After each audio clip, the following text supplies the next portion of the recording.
السلام عليكم. القضية ديال اليوم وقعت في أمريكا، ولكن الضحية ديالها امرأة مغربية. خديجة ماهل تزادت سنة 1965 في الدار البيضاء وسط أسرة مكونة من 4 ديال البنات و3 ديال الدراري. خديجة سنة 1997 غادي تقرر أنها تدفع القرعة ديال أمريكا على سن 32 سنة، وبالفعل خديجة تقبلات في القرعة ومشات خدمات في ولاية واشنطن.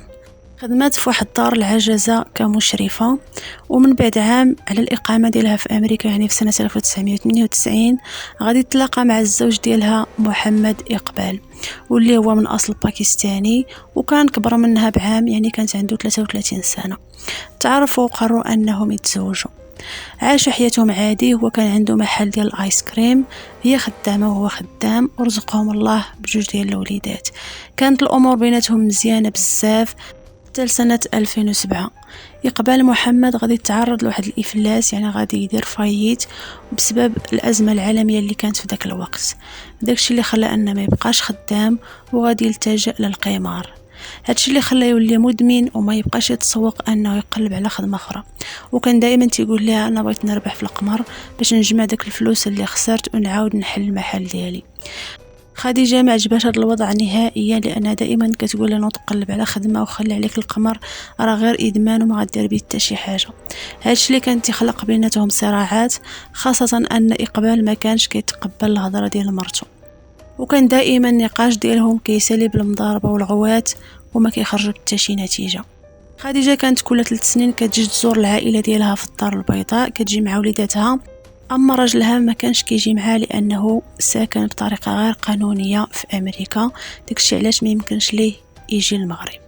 ما مذكورش بالضبط كيفاش تدخل امريكا، ولكن هو عايش تما بالاوراق.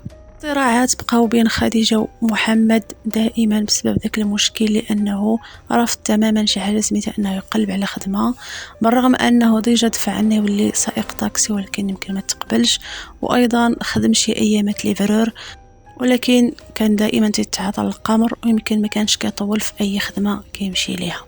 المهم الصراعات بقاو بين محمد وخديجة لسنوات حتى لسنة 2010.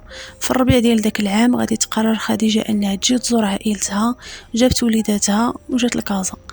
بعد ما شرات البارتما ديالها وشافت عائلتها غادي تقرر أنها ترجع، بالضبط نهار 10 أبريل 2010. نهار 21 أبريل، يعني من بعد 2 سيمانات على الرجوع ديال خديجة من المغرب، غادي يدوز واحد الراجل من حدا واحد المقبره، وغادي يبان ليه جسد او جثه ديال المراه لابسه بيجامه حوايج ديال الدار مليوحه حدا المقابر. غادي يعيط على الشرطه وغادي يجيو يديوها لمستودع الاموات باش يديروا عليها التشريح، لان ما كانت هازه معها حتى شي ورقه اللي تثبت الهويه ديالها. فاش داروا التشريح غادي يلقاو ان سميتها خديجه، وانها ماتت مخنوقه، يعني تخنقات، يا اما يعني شي واحد قجها بخيط ولا بشي حبل، وكان عليها اثار ديال الضرب يعني وجروح في الجسد ديالها. ومن بعد غادي يشوفوا واش شي حد دار عليها بلاغ ديال الاختفاء، ولكن ما كانش عليها حتى شي بلاغ. هنا غادي يلقاو العنوان ديالها، وغادي يلقاو الاسم ديال الزوج ديالها اللي هو محمد إقبال. غادي يجيبوه باش يسولوه على مرته، غادي يقول ليه مرتك فين مشات وعلاش ما درتيش على بلاغ ديال الاختفاء. قال لهم حكا انا من نهار اخر مره شتا نهار راه مشات لها قالت لي غتقلب على خدمه، ومن اللي ما رجعاتش قلت راه لقات شي خدمه. هذه الروايه من طبيعه الحال ما قنعتش البوليس، وغادي يستمروا معاه في التحقيق، وغادي يقولوا ليه راه لقينا مرتك ميته. ما غادي تشوكا ما والو، ما غاديش يسولهم فين ماتت ولا كيف ماتت. قال لهم انا ما عرفت والو، انا ما درت ليها والو.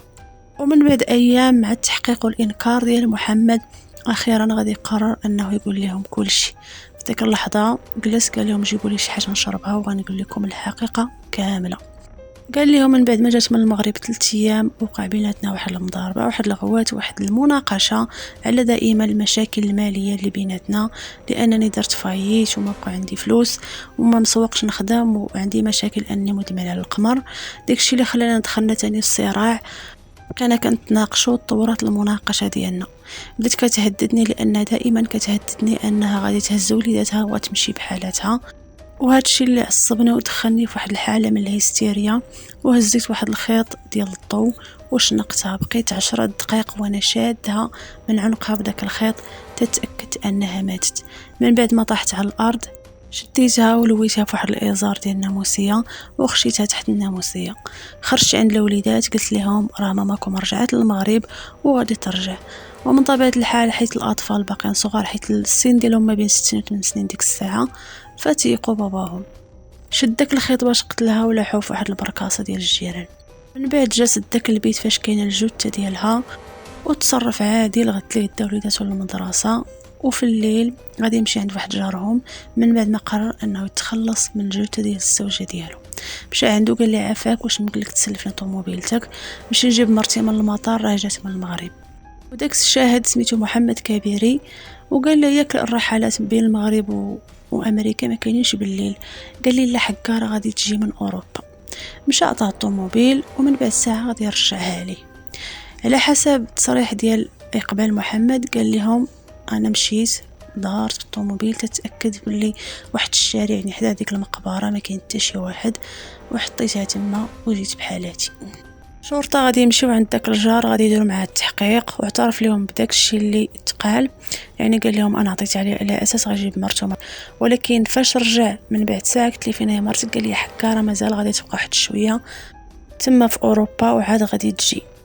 غيديروا الحجز لديك الطوموبيله وغادي يقلبوها ويلقاو البصمات ديال محمد اقبال وديال والادين ديال مرتو واحد الزغب من شعرها. فاش داروا التحاليل لقاو ديال مرتو في الكفر ديال الطوموبيل ونيتاكدوا بلي هذه الاداه باش نقل الجثه. زيد على ذلك انه من بعد ما قتل مرتو ومشى لها في ديك المقبره يمشي عند واحد جارهم تا هو يمكن مغربي وغطلب منه اني يبقى معاه شي ايامات. قال لي راه مرتي ما بقيتش كنهضر معها راه بقات في المغرب، دابا انا وليداتي مشردين حيتاش الدار صافي راه طلقتها لمولاها وانا دابا ما عندي فين نمشي، واش ممكن نبقى عندك شي ايام؟ قال لي واخا مرحبا. وبقى عنده من نهار 13 اكتوبر حتى نهار 19 ديك الساعه يقول لي داك السيد عافاك سير بحالك. ما بقاش باغي يبقى معاه، واش متقرين عليهم واش ما مرتاحينش. المهم مشاو من ديك الدار. ونهار 21 غنلقاو الجثه ديال خديجه و22 في الشهر غادي يشدوه.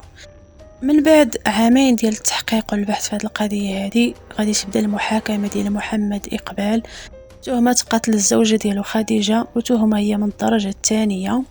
وبدات المحاكمه كما قلنا نهار 13 اكتوبر 2013. في المحاكمه محمد اقبال غادي ينكر كل شيء، غادي يقول لهم بلي راه هذيك الاعترافات اللي دار راه كانوا تحت التهديد، وباللي المحققين بزوا عليه يقول داك الشيء. قالوا ليه لا ما قلتيش انت اللي قتلتي مرتك خديجه، راه غادي نتهموك بتهمه الارهاب وغادي نديوك تغبر حياتك كامله في معتقل غوانتانامو. وهادشي اللي خلاني انا نعترف، واصلا داك التقرير او داك الاعتراف هما اللي كتبوه انا ما كتبتوش. اليوم راه اصلا انا عندي مشاكل نفسيه وداك التقرير اللي دار الطبيب النفساني ديالكم راه مغشوش، راه انا عندي اضطرابات وعندي مشاكل نفسيه بسبب داكشي اللي وقع ليا الافلاس ومشاكل مع الزوجه ديالي. وغادي يستدعيو الشرطي اللي كان يعني دوك المحققين اللي كانوا كيحقوا معاه، غادي يجيبوا لهم دوك المحققين اشرطه ديال الفيديو وشريط الفيديو اللي كيعترف فيه تلقائيا بدون اي ضغط بانه هو اللي قتل مرته. قالوا للمحكمه ان بسبب اننا كتبنا الاعترافات ديالو بالخط ديالنا انه ما كيعرفش يكتب، هو طلبنا يكتب بيديه كما مولفين جميع التحقيقات، ولكن قال لهم انا ما تنعرفش نكتب.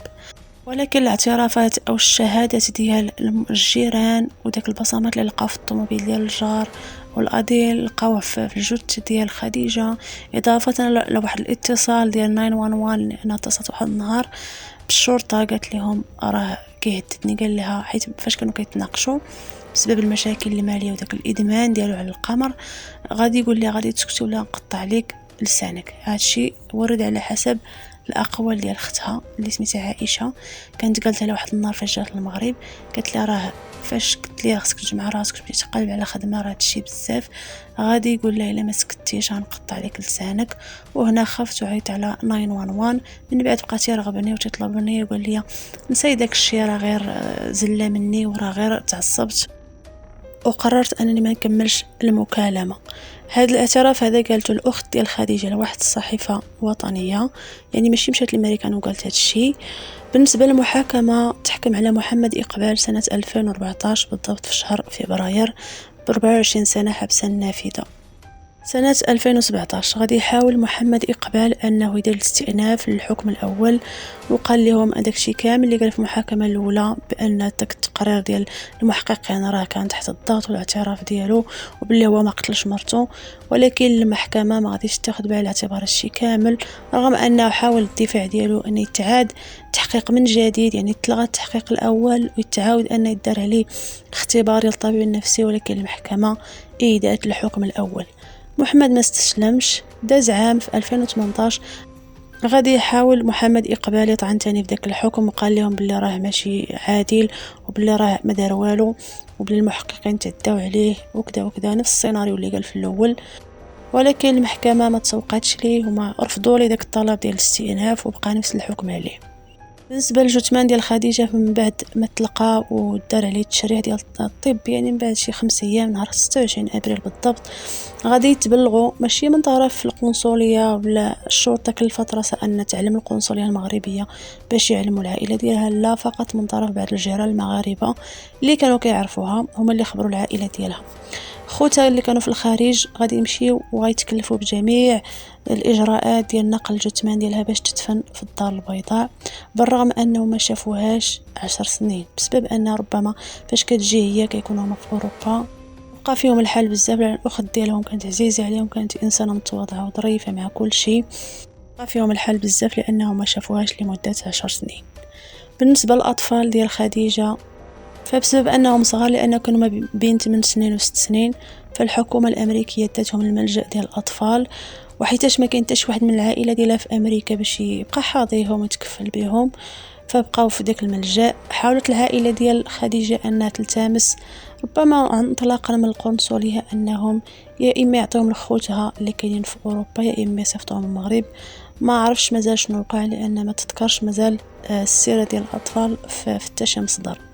وهنا كانت القضيه ديالنا. بسلام عليكم، حتى فيديو جاي ان شاء الله.